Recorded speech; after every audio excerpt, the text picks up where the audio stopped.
Hey, what's up everyone? Jack here again. Hope you're well and finding stuff to occupy your time with. I know Dominic Raab's going to be making a statement on Thursday about the length of lockdown and stuff like that, but in my opinion, I think it's going to be another 3 weeks before we resume to normality, and that's at the bare minimum. So pick up a guitar, start a jigsaw puzzle, or go to Morrison's and spend £1 on Easter eggs because they're only £1 now. Add that to your essential shop. Anyway, in this second video, I wanted to talk a little bit about another horror film that has sort of recently surfaced and suffered the same fate as Vivarium. It's come to on demand early, as the pictures are still closed, and Universal, like many other studios, they're now releasing films straight to digital. The film is obviously meant to be playing in cinemas now through this month, but that's obviously been cut short due to coronavirus. But anyway, The Invisible Man. It's the latest film by director Leigh Whannell, who wrote Saw and Insidious. Neither of those films I'm particularly fond of, but that being said, he's new to directing, and directing is an entirely different beast to writing.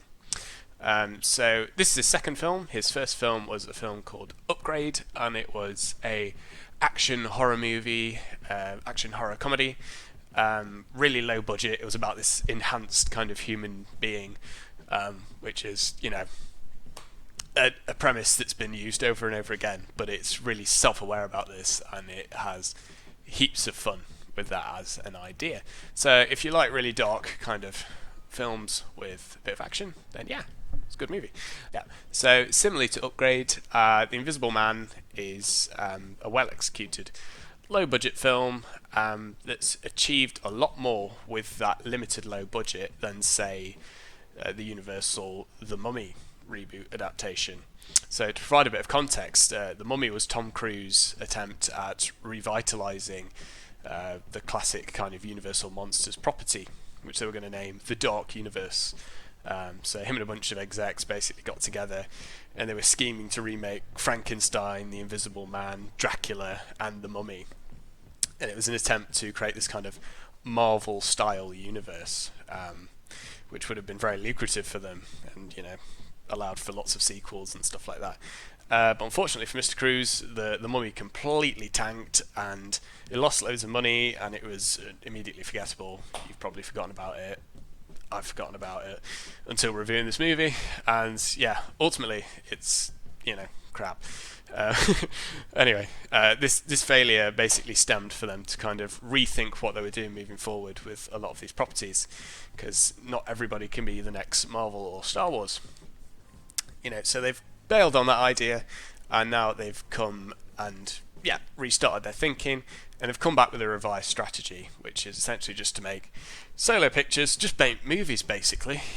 Who would have thought that would actually work? Just make movies, not everything has to be tied together. I know, crazy. And it's a strategy that's paid off, because The Invisible Man's actually excellent. It's a totally deserving film of its existence, if that makes sense. It's a reimagining of a story, which started, over 100 years ago by H.G. Wells. And it was initially adapted in 1933 by James Whales, and the filmmakers here have done a fantastic job of kind of giving it a new look and making it, great for a new modern audience. So, kind of with that change in mind, essentially the film's about Elizabeth Moss's character, who escapes from this really abusive relationship, and the plot commences sort of when she's actually escaped this kind of world, and as soon after she's safe, it becomes kind of revealed that the partner she was with is actually dead. But this is problematic because she begins to kind of speculate that he's actually still there, and he's actually found a way of becoming invisible, which obviously sounds crazy, but it surfaces that this character's death is perhaps more kind of part of an insidious kind of plan to actually kind of bring her back to him. And I won't ruin it past that because the film's definitely deserving of your viewing. But the way he makes himself invisible as well is actually really interesting, because I think it actually could happen. If you get down like a YouTube kind of rabbit hole with this kind of stuff, I think potentially this this technology could kind of exist. I mean, we'd never know the military secrets, but maybe I sound like a conspiracy theorist, but no, maybe. Who knows? Maybe I'm just chatting shit.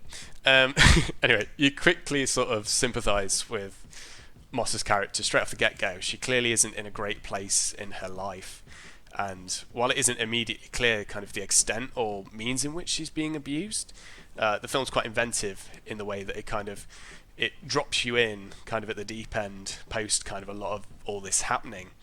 And the beginning of the movie actually kind of feels like the ending of another. She's clearly terrified by this man, but they don't show her having a verbal or a physical argument with him, or her having a bruise on her face or something like that. That would have been a really obvious way to kind of start the film, but they kind of trust you to go along with the film and understand sort of what's going on. And she's hiding antidepressants under her bed. The house has this it's like a state of the art kind of like military facility that she's clearly kind of been studying in an attempt to escape and learning the key codes to kind of navigate her way throughout. And that's all just to get to the exterior, and then there's this huge wall that kind of shrouds over this land. So it's like a military operation for her to actually exit the house, and that's just within the first 10 minutes of the film, so that kind of gets you in and engaged straight off the bat. But yeah, with a lot of horror films in this style, the kind of escaping from the monsters usually happens in the final act, but yeah, they choose to do that at the beginning of this film. It's a really kind of I don't know, it's a really energetic and great way of kind of getting you on board straight away. But yeah, the key hook of the film essentially becomes, how do you prove that somebody's invisible?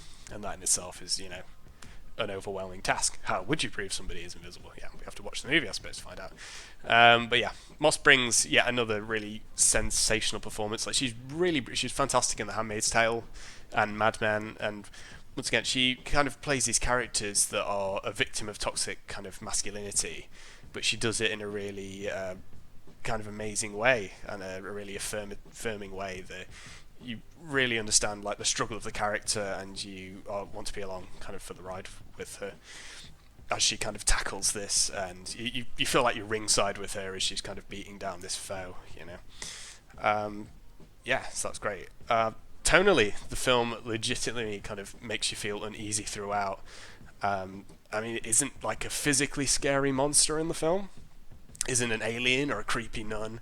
The threat is invisible, but I always find in films that, in horror movies particularly, when there's kind of open space or a being that's sort of out of frame, that in itself, the void of that, is actually more terrifying than being presented with a monster, or the typical idea of sort of a monster, I suppose.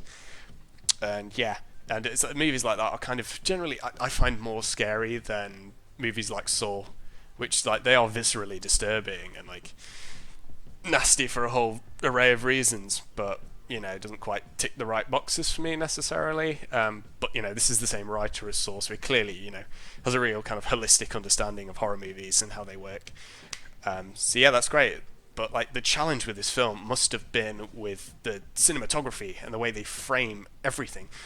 The way they use these fantastic mid shots and wide shots that really sort of elicit a feeling that somebody's always in the room, sort of alongside her, and the camera kind of pans in this way, and it holds for a second in a certain section, then it will keep tilting over, and you get this really uneasy feeling from this use of space, fantastic use of space in the film, that there is somebody there, but you're not quite sure. It could be it could be, it couldn't be. They're kind of playing with you. The filmmakers, which I thought, was really interesting, really innovative kind of way of making movies.